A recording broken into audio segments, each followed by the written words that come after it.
دادگاه ولایت ختلان 9 ساکن این منطقه را برای تشویق عقیده های تندگرایی متناسباً با مهلتی از 5 تا 20 سال زندان محکوم کرد.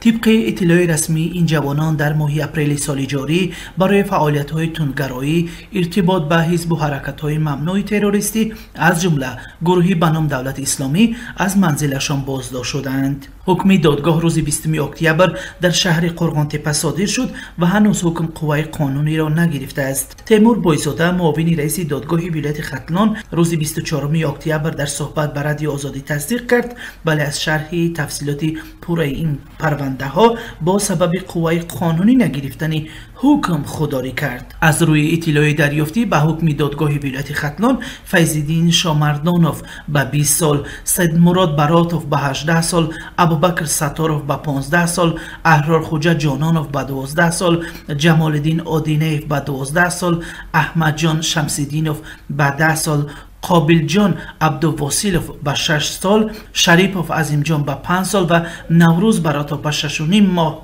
محکوم به زندان شدند. دادگاه گفته است که محکوم شده ها باید در زندان نظامش پرزوری قرغانتپه حکم خود را پشت سر کنند. مسئولین دادگاه میگویند که روند تحقیق ثابت کرده است که این 9 جوان به تبلیغ عقیده های افراطی دست داده دیگر جوانان را برای پیوستن به صف گروه ممنوع دولت اسلامی و جنگ زیر پرچم سیاه این گروه دعوت کردند. مقامات گفتند این هم اتهامات بر اساس دلیل های شیعی حاصل شده است. نفری که به بدترین حکم به 20 سال زندان محکوم شده است فیض‌الدین شامردوف از جانب دادگاه به حیث راهبری گروهی جنایی نام برده شده است. دادگاه گفت که این افراد شخصا با اعضای دولت اسلامی در سوریه و عراق در ارتباط بوده است، در حالی که برخی از محکوم شده ها از جمله آنهایی که به مهلت های طولانی محکوم به زندان شدند از شکایت بازبینی حکمشان خودداری میکنند. معلوم نیست که تا کجا به قضاوت دادگاه پره راضی شدند و موقع آنها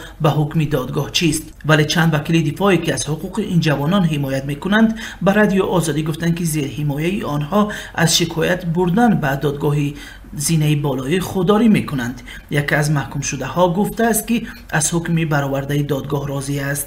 تنها نماینده یکی از محکوم شده ها فیض‌الدین ستاروف پدری ابوبکر ستاروف که 15 سال روانه زندان شده است گفت از قرار دادگاه شدیداً ناراضی است و نسبت حکم دادگاه به زینه بالایی شکایت خواهد برد. حکم 9 جوان قرغانتپگی در حال صادر می شود که از اول سال جاری در این دادگاه بیش از 20 نفر ساکن ولایت ختلان در ارتباط با تندگرایی و افراطگرایی و به خصوص همکاری با حزب و حرکت‌های ممنوع از جمله سلفیه و همدستی به گروه ممنوع دولت اسلامی روانه زندان شدند.